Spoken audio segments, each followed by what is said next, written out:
Olá, meu nome é Itala de Cássia. É, eu vim apresentar o meu trabalho, que tem por título Revisão Sistemática das Tecnologias de Remediação Aplicadas a Organofosforados em Compartimentos Ambientais nos últimos 5 anos. Dando uma breve contextualização sobre os organofosforados, eles foram desenvolvidos no século XIX, né? E eles foram amplamente usados após a Segunda Guerra Mundial por conta da utilização deles como inseticidas, que eram muito eficazes com relação a pragas. E também eles tiveram um interesse militar, por conta dos efeitos neurotóxicos que eles causavam. A composição química dos organofosforados é que eles são derivados da esterificação entre ácido fosfórico e álcools. Então, os organofosforados, eles precisam ter, dentro da sua composição química, o fosfato. E hoje, atualmente, né, eles são amplamente utilizados como pesticidas e herbicidas. E com relação no Brasil, há 38 ingredientes ativos registrados pela Anvisa, que é a Agência de Vigilância Sanitária, e temos vários exemplos, sendo que um dos exemplos de organofosforados é a malationa.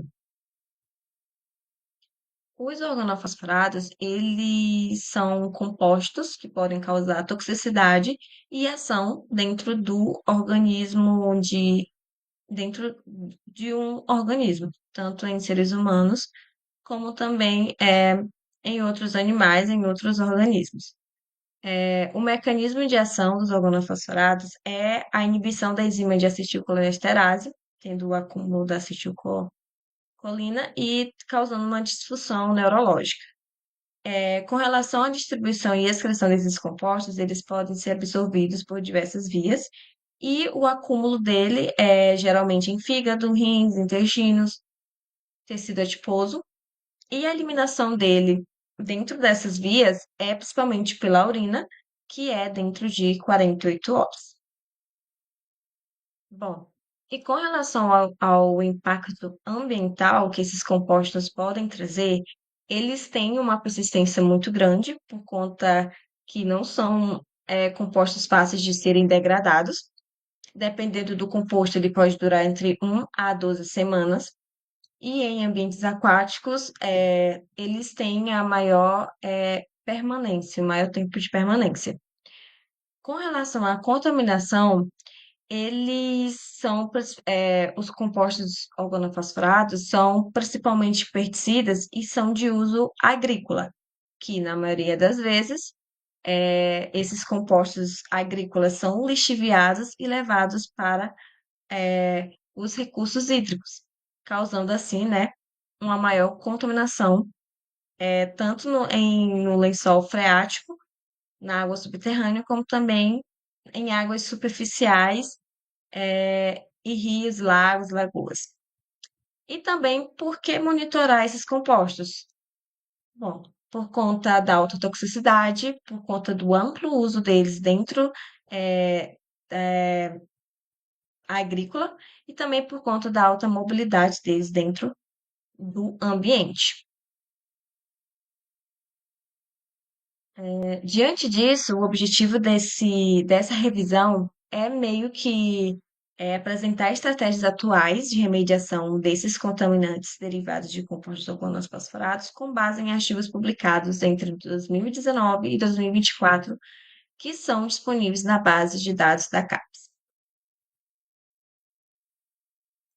Bom, como foi feito para a gente obter esses artigos, esses dados? O banco de dados principal foi o portal periódico da CAPES, dentre o ano de 2019 a 2024, utilizando essas palavras-chave e os critérios de inclusão, né, desses, desses artigos é que eles deveriam ser publicados em inglês, tinham que ser estudos experimentais, com foco em organofosforados presentes no solo, água ou ar, e que tivessem, né, a abordagem de remediação, tanto com processos físicos, químicos ou biológicos. E esses artigos, para também serem incluídos, eles deveriam ter a disponibilidade em acesso aberto. Com relação aos critérios de exclusão, a gente excluiu teses, dissertações, resumos de eventos, artigos de opinião ou revisões, estudos voltados a efeitos tóxicos em humanos ou em animais, e também publicações que eram duplicatas ou com dados insuficientes. Bom, os artigos incluídos, eles também teve a extração de dados desses artigos. Foram extraídos o título, o ano, a revista científica, né, que foi publicada, o compartimento ambiental, se foi solo, água ou ar, o tipo e o nome do organofosforado, se era pesticida ou um retardante de chama, o tipo de remediação, se era do processo físico, químico, biológico e a eficiência do método que foi avaliado dentro, do estudo. Bom, a nossa busca resultou em um total de 37 artigos, dos quais apenas 14 atenderam aos critérios de inclusão estabelecidos.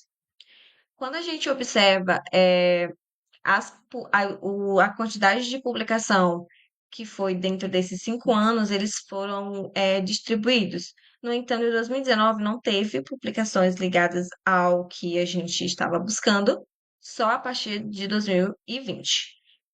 Os anos que tiveram mais publicações com relacionado a esse assunto foi em 2022, com 4 artigos, e 2024, também com 4 artigos. E também com relação a listas de periódicos, várias revistas, né, é, esses artigos publicaram em várias revistas diferentes, sendo que nenhuma delas, a gente citamos todas aqui, só que nenhuma delas foram repetidas, e sendo que uma delas era de uma revista nacional. Bom, agora com relação à quantidade de publicação, eh, com relação ao tipo de amostra, né, que dos artigos obtidos eram utilizadas amostras de água, de solo e de lodo para fazer a parte de remediação. E o que a gente obteve mais publicações era com relação com amostras de água. Sendo que, né, a contaminação hídrica costuma demandar ainda mais atenção do que a do solo, devido ao seu impacto direto na saúde pública e aos desafios relacionados ao fornecimento de água potável para as grandes populações. Então, as tecnologias, a remediação com relação às amostras de água são muito mais eh, atentadas do que as de solo. E com isso, as abordagens de remediação investigadas dentro desses trabalhos foram processos químicos, físicos, biológicos e híbridos. Os processos híbridos eram processos que faziam testes tanto com processos químicos e biológicos juntos, ou físicos químicos, ou físicos e biológicos, também tendo vantagens e limitações. Bom, no trabalho escrito tem uma tabela, né, que mostra os 14 estudos, né? No entanto, a tabela era muito grande para ser colocada aqui em formato de slide. Então, resumindo, dos 14 estudos, 9 deles são de remediação contra pesticidas. 5 trabalhos são de biorremediação, né, que utilizam processos biológicos, como bactérias, microalgas. 7 trabalhos eram com remediação com processos químicos e só 2 deles com processos físicos. Sendo que os processos usando organismo vivo, né, a biorremediação, ela está muito mais recente e os processos físicos são processos muito mais complexos e não são muito fáceis e também têm um alto custo. Bom, com relação à remediação de organofosforados e as abordagens inovadoras que a gente pode trazer aqui, é que as microalgas, né, principalmente essa espécie do estudo de Nicodemos de 2020, degradam eficientemente certos tipos de pesticida, como por exemplo o Paraxon, com destaque no seu papel da fotossíntese, densidade solar e luz. Também temos os sistemas eletroquímicos microbianos utilizando bactérias, que também degradam os organofosforados, gerando eletricidade. Com relação aos processos químicos, nós temos as nanopartículas de ferro, eh, que podem remover mais de 90% de um pesticida, que é o Praxon, que é um dos pesticidas muito mais estudados e também é o que mais a gente vê também em relação à tecnologia de remediação. E só que exige o controle de estabilidade e também a observação com relação ao impacto ecotoxicológico com relação ao trabalho de Oquelho e colaboradores de 2022. Solos de aterro mostram redução significativa de um retardante de chama por ação conjunta de micro-organismos e reações naturais. Diante disso, podemos concluir que a remediação de compostos organofosforados tem avanço com o uso de tecnologias biológicas, químicas e híbridas e físicas. Estudos recentes demonstram que microalgas, bactérias e nanopartículas podem ajudar na degradação desses poluentes, com destaque para aplicação em ambientes aquáticos e solos contaminados. A escolha de um método mais adequado depende também do tipo de contaminante e da matriz ambiental, sendo que as abordagens combinadas são as mais promissoras para otimizar a eficiência e garantir a sustentabilidade. Essas aqui são as referências e muito obrigada.